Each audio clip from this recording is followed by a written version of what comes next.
બાળકો, ધોરણ 6 હિન્દી ની અંદર આપણે ચોપડીની અંદર પહેલો પાઠ કર્યો હતો કે દયાળુ શિકારી. તો એનું સ્વાધ્યાય મેં તમને હિન્દીની નોટમાં કરવા માટે આપ્યું હતું.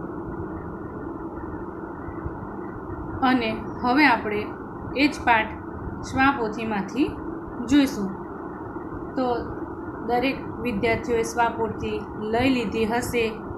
જો ના લીધી હોય તો સ્વાપોથી લઈ લેવી અને એની અંદર જે લખાણ સ્વાપોથીમાંથી જે કંઈ કરાવું એ તમારે તમારી સ્વાપોથીની અંદર કરવાનું રહેશે. તો હવે આપણે પહેલો પાઠ જોઈએ કે દયાળુ શિકારી.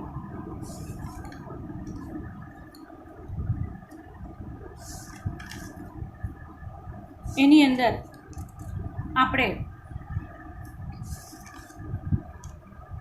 વાર્તા, 2 વાર્તા સુધી આપણે જોયું હતું. કે પહેલી વાર્તા તો કે દયાળુ શિકારી વિશેની વાર્તા આપણે જોઈ હતી. તેના પ્રશ્નો, ખાલી જગ્યા, વિકલ્પ, પ્રશ્નોના જવાબ એ કર્યા હતા. ત્યાર પછી બાતુની કછુઆ, વાતળીઓ કાચવું એના વિશે આપણે જોયું હતું. તેના પણ વિકલ્પ, સ્વાધ્યાય, પ્રશ્નોના જવાબ, ખાલી જગ્યા એ આપણે જોઈ હતી. હવે આપણે ત્રીજી વાર્તા છે કે બુદ્ધિમાન કૌવા. તો એ બુદ્ધિમાન કૌવા વિશે પણ મેં તમને કરાવી દીધું હતું. તો ત્રીજી વાર્તા છે કે બુદ્ધિમાન કૌવા. તો એના વિશે આપણે જોઈશું. એક कौवा था, एक बार उसे खूब प्यास लगी। उसे इधर उधर पानी की तलाश की, पर उसे कहीं पानी नहीं मिला। आखिर उड़ते उड़ते वह एक झोपड़ी के पास पहुंचा। वहां उसे एक घड़ा दिखाई दिया। घड़े में थोड़ा पानी था, पानी बहुत नीचे था। कौवे की चोंच पानी तक पहुंच नहीं सकती थी। पानी ऊपर लाने के लिए कौवे ने एक उपाय सोचा। वहाँ आसपास बहुत से कंकड़ पड़े हुए थे। उसने एक एक कंकड़ घड़े में डालना शुरू किया। कंकड़ों के कारण पानी घड़े के मुंह तक आ गया। कौवे ने घड़े का पानी पीकर अपनी प्यास बुझाई और उड़ गया। तो बुद्धिमान कौવો, બુદ્ધિશાળી,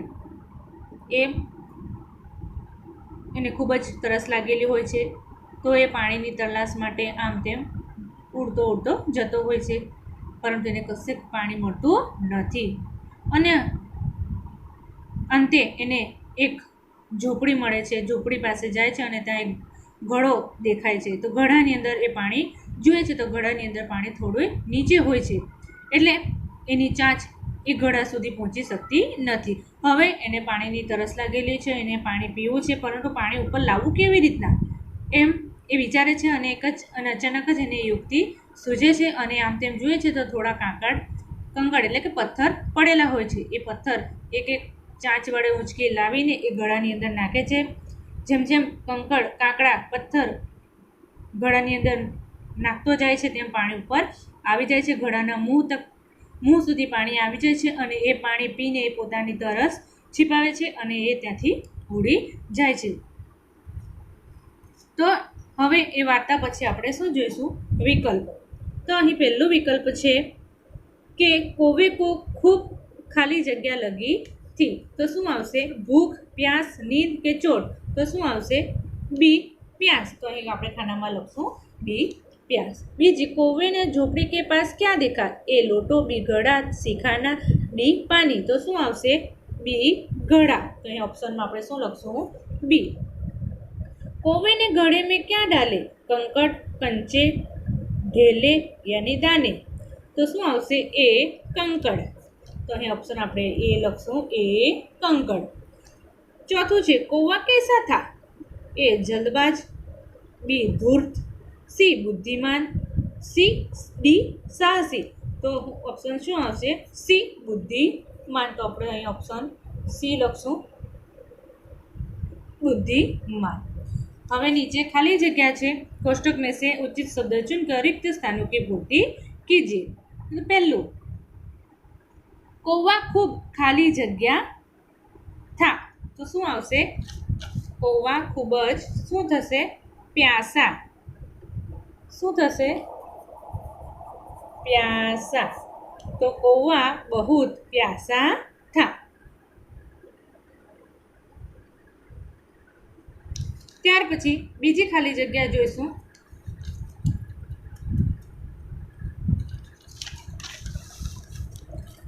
कौवे ने इधर उधर पानी की खाली जगह की, तो શું આવશે? तलाश। શું આવશે? तलाश की। घड़े में खाली जगह पानी था, तो શું આવશે? थोड़ा। ऑप्शन में ही थोड़ा शब्द आप्यो छे, ते आपणे लखशुं थोड़ा। कौवे की खाली जगह पानी तक पहुंच नहीं सकती थी, तो शू? चोंच। कौवे की चोंच पानी तक पहुंच सकती नहीं थी। तीजो है कि सही वाक्यांश चुनकर विधानों की पूर्ति कीजिए। आगळ आपणे विधानों पूर्ण करवाना, એટલે અહીં क्यों की आप्युं छे, तो અહીં जे 3 ऑप्शनमांथी जे जवाब आवतो હોય એને આપણે અહીં લખવાનો છે। तो एक लखीश, बाकीना તમારે जाते अंदर ચોપડીની સ્વાપોથીની अंदर करवाना रहेशे।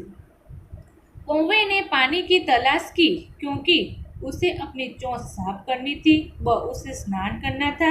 सी क इससे उसे खूब प्यास लगी। सी तो ऑप्शन शू आवशे? क। तो અહીં લખશું કે उसे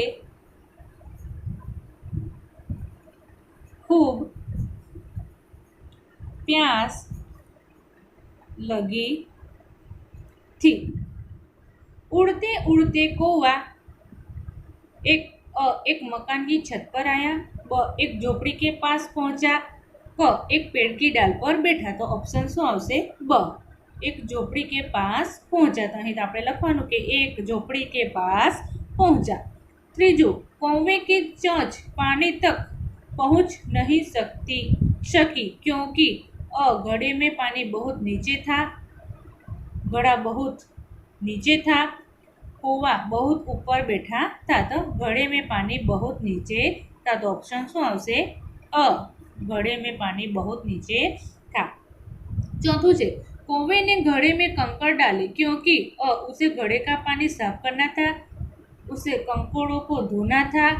उसे नीचे का पानी ऊपर लाना था। तो शू करवुं हतुं के नीचे पानी जे हतुं घड़ानी उपर तेने ऊपर लाववुं हतुं। तो क आवशे चौथानी अंदर।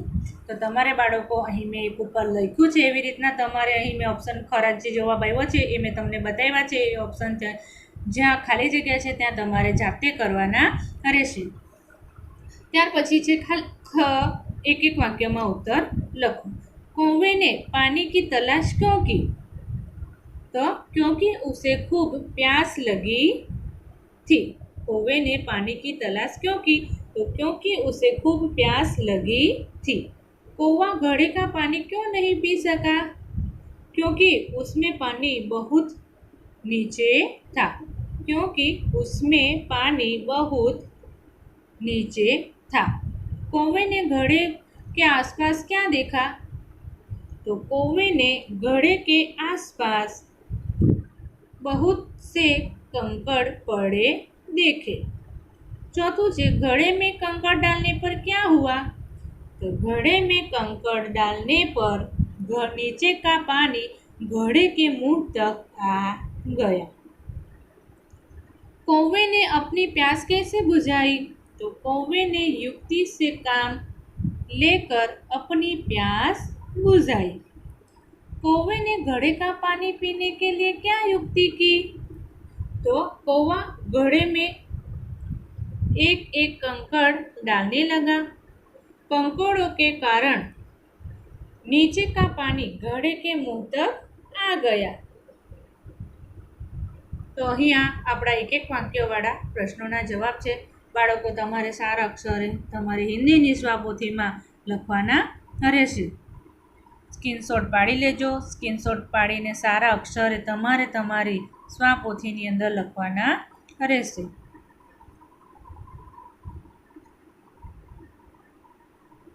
आ आपणी तीजी वार्ता पूरी थई। हवे वार्ता चौथी छे के कौवा और लोमड़ी। तो एक बार एक कौवे को एक रोटी मिली। वह रोटी लेकर उड़ता हुआ एक पेड़ की डाल पर जा बैठा। इतने में एक लोमड़ी पेड़ के नीचे आई। उसकी नजर कौवे की रोटी पर पड़ी। उसके मुंह में पानी आ गया। उसने सोचा, कौवों को मूर्ख बनाकर मैं उससे रोटी ले लूं। लोमड़ी ने कौवे से कहा, कौवा भाई, कोई गाना सुनाए ना, आपका गाना मुझे बहुत मीठा लगता है।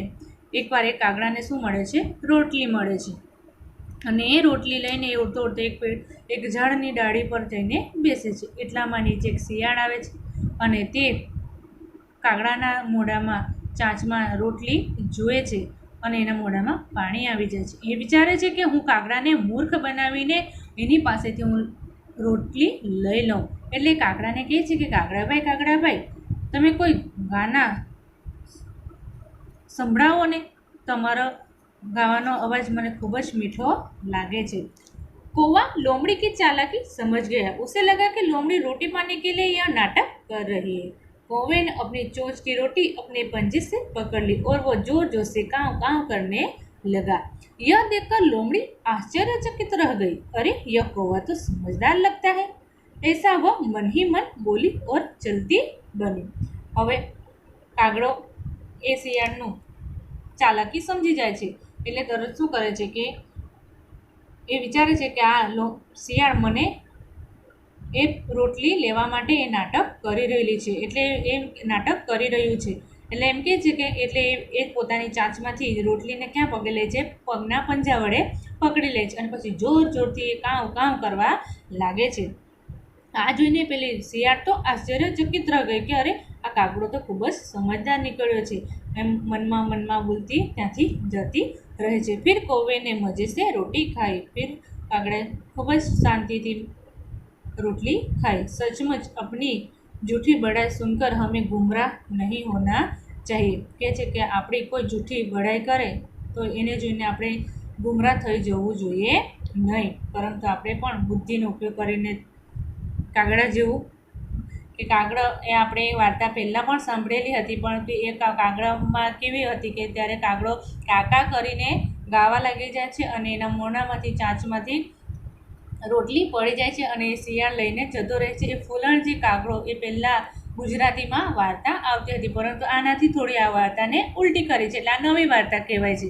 એટલે કહે છે કે આપણે પણ કોઈ આપણી જૂઠી બડાઈ સુનકર આપણી સાથે કોઈ જૂઠી મોટી આપણી સાથે વાતો કરે તો તેને જોઈને તેની વાતોમાં આવી જવું જોઈએ નહીં। તો હવે આપણે એના શું જોઈશું? પ્રશ્નના જવાબ। તો પહેલી છે વિકલ્પ। तो किसके मुंह में पानी आ गया? ए लोमड़ी के, सियारिन के, भालू के कुतिया के? तो ये शू आवशे? लोमड़ी के। पेड़ की डाल पर कौन बैठा था? अ कोयल, बी कौवा, सी कबूतर, डी मोर। तो शू आवशे? बी कौवा। लोमड़ी कैसी थी? ए शर्मीली, बी चालाक, सी मूर्ख, डी भोली। तो शू आवशे के लोमड़ी कैसी थी? तो लोमड़ी ए शर्मीली, बी चालाक। तो शू आवशे? बी चालाक। कौवा कैसा था? ए धोखेबाज, बी मूर्ख, सी समझदार, डी चापलूसी। तो सी समझदार। अपनी झूठी बड़ाई सुनकर कौवा खाली जगह नहीं हुआ। ए दुखी, बी चकित, सी गुमराह। तो ऑप्शन शू आवशे? सी गुमराह। डी परेशान। तो ऑप्शन शू आवशे? सी गुमराह। અહીં તમારે કોષ્ટક આપ્યા છે, કોષ્ટકમાં જે કૌંસ આવે એ જવાબ એ કોષ્ટકમાં તમારે લખવાના। અહીં મેં તમને જવાબમાં ખરું કરી દીધું છે, જે ઓપ્શન આવે છે એ ઓપ્શન તમારે બાજુના કોષ્ટકમાં લખી દેવાના। હવે આપણે ત્યાર પછી બીજો પ્રશ્ન છે કે ખાલી જગ્યા પૂર્ણ કરો। નીચેના કોષ્ટકમાં આપણને જવાબ આપ્યા છે, સાચો જવાબ આપણે ખાલી જગ્યાની અંદર કરવાનો છે। પહેલું છે કે લોમડીને पेड़ की खाली जगह पर कौवे को देखा। तो डाल पर। शू आवशे? डाल पर। लोमड़ी ने कौवे से खाली जगह सुनने के लिए कहा। तो शू? गाना, के कोई गाना सुना दो। कौवा लोमड़ी की खाली जगह समझ गया। तो चालाकी, કે આ મારી પાસે ગવડાવીને એ રોટલી લેવા માંગે છે। फिर कौवे ने मजे से खाली जगह खा ली। तो शू? रोटी। આ આપણી ખાલી જગ્યા થઈ ગયું। હવે સહી व्याख्या चुनकर खाली जगह पूर्ण कीजिए। तो पहलू है कि लोमड़ी ने कौवे का गाना सुनने की इच्छा प्रकट की क्योंकि वे कौवे का गाना अच्छा था। वह उससे रोटी ले लेना चाहती थी। कौवे की बोली बहुत मीठी थी। तो स्वयं से वह रोटी ले लेना चाहती थी क्योंकि वह उससे रोटी ले लेना चाहती थी। क्योंकि वह उससे रोटी ले लेना चाहती थी। बीजू है कि कौवे ने रोटी अपने पंजे से पकड़ ली क्योंकि लोमड़ी नाराज हो गई थी। लोमड़ी आश्चर्यचकित रह गई। वह लोमड़ी की चालाकी समझ गया था। कौवे ने रोटी अपने पंजे से पकड़ ली क्योंकि वह लोमड़ी की चालाकी समझ गया था। तो ऑप्शन શું આવશે ક? તો બાળકો તમારે અહીં ક ઓપ્શનનું જે વાક્ય છે એ તમારે અહીં લખવાનું રહેશે। ત્યાર પછી ત્રીજી કે लोमड़ी चलती बनी क्योंकि कौवा लोमड़ी को गाना न सुना सका। वह कौवे से रोटी न पा सकी। कौवा डाल से उड़ गया। तो શું આવશે? वह कौवे से रोटी न पा सकी। હવે એક એક વાક્યમાં જવાબો છે। તો અહીં પહેલું प्रश्न है कि लोमड़ी ने कौवे को कहाँ देखा। तो लोमड़ी ने कौवे को पेड़ की डाल पर बैठा हुआ देखा। लोमड़ी ने किससे मीठा बताया। लोमड़ी ने कौवे के गाने को मीठा बताया। बाळको અહીં પ્રશ્નોનો સ્ક્રીનશોટ પાડી લેજો અને સ્ક્રીનશોટ પાડીને તમારે સારા અક્ષર તમારી સ્વાપોથીની અંદર લખી દેવાનું। હવે ત્રીજું છે कि लोमड़ी क्या देखकर आश्चर्यचकित रह गई। तो लोमड़ी कौवे की समझदारी देखकर आश्चर्यचकित रह गई। कौवा और लोमड़ी कहानी से क्या सीख मिलती है। तो कौवा और लोमड़ी की कहानी से यह सीख मिलती है कि अपनी झूठी बड़ाई सुनकर हमें गुमराह नहीं होना चाहिए। कि अपनी झूठी बड़ाई सुनकर हमें गुमराह नहीं होना चाहिए। तो स्क्रीनशॉट पाडजो અને સારા અક્ષરે તમારી સ્વાપોથીની અંદર લખવાનું રહેશે પ્રશ્નના જવાબ। ત્યાર પછી પાંચમું છે કે निम्नलिखित प्रत्येक वर्ण से शुरू होने वाले 5 शब्द बनाए। जैसे कि पहलू से ट। तो त से आवશે टकसाल, टका, टकना, टमटम, टमाटर। तेवी रीतना ड से आवશે डकार, डकेती, डग, डगडग, डमरू। त्यार पछी म मकड़ी, मकर, मधुर, मग, मक्षिका। त्यार पछी ध धन, धगधग, धजा, धरती, धरा। त्यार पछी छे भ भगत, भगदड़,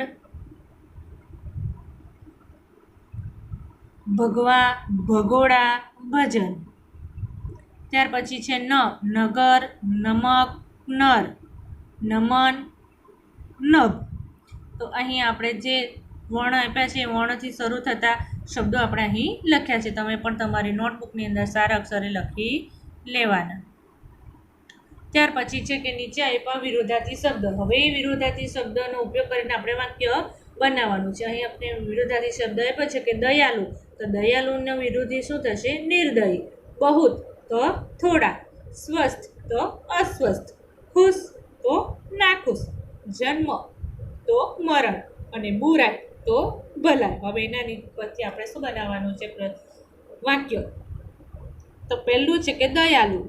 તો દયાलु मनोज ने आहत चिड़िया को बचाया। ત્યાર પછી निर्दयी। तो शिकारी निर्दयी होते हैं। बहुत, तुम बहुत थक गए हो, तुम बहुत थक गए हो। थोड़ा, अब थोड़ा आराम कर लो, अब थोड़ा आराम कर लो। स्वस्थ, आज मैं स्वस्थ हूँ। अस्वस्थ, कल मैं अस्वस्थ था। खुश, वह हमेशा खुश रहता है। नाखुश, मैंने उसे कभी नाखुश नहीं देखा। जन्म, रोज रोज कई बच्चों का जन्म होता है। तो मरण, तो रोज कई लोगों का मरण होता है। बुराई, मैंने आपके साथ कभी बुराई नहीं की। अच्छाई, भलाई, मैंने आपके साथ हमेशा भलाई की है। तो आ थया वाक्यों प्रयोग करेला विरोधार्थी शब्दों। હવે નીચે સાતમું છે કે નીચે दी गई वाक्यों में से संज्ञा शब्द रेखांकित कीजिए। तो पहलू है कि पूंजन की परीक्षा 5 बजे तक चलने वाली थी। तो एમાં संज्ञा શું આવશે? पूंजन અને परीक्षा। બીજું છે કે सब અંબાજી जा रहे थे। તો શું આવશે? અંબાજી એક સ્થાન છે, અહીંયા નામ છે અને આ પણ એક સ્થાન છે। मुझे गुलाब का फूल पसंद है। गुलाब અને શું આવશે? फूल। हिमालय की चढ़ाई बहुत कठिन है। तो हिमालय અને ચઢાઈ એ બે શું આવશે? સંજ્ઞા। आज बिल्ली सारा दूध पी गई। तो આમાં આવશે बिल्ली અને दूध। थोड़ी देर बाद उसे राम और श्याम मिले। तो राम અને શ્યામ એ શું છે? સંજ્ઞા। તો બાળકો અહીં આપણો પહેલો પાઠ દયાળુ શિકારી ને સ્વપોથીમાંથી તમને મેં લખાવી દીધું છે। તમારે પણ તમારી સ્વપોથીની અંદર સારા અક્ષરે લખવાનું રહેશે।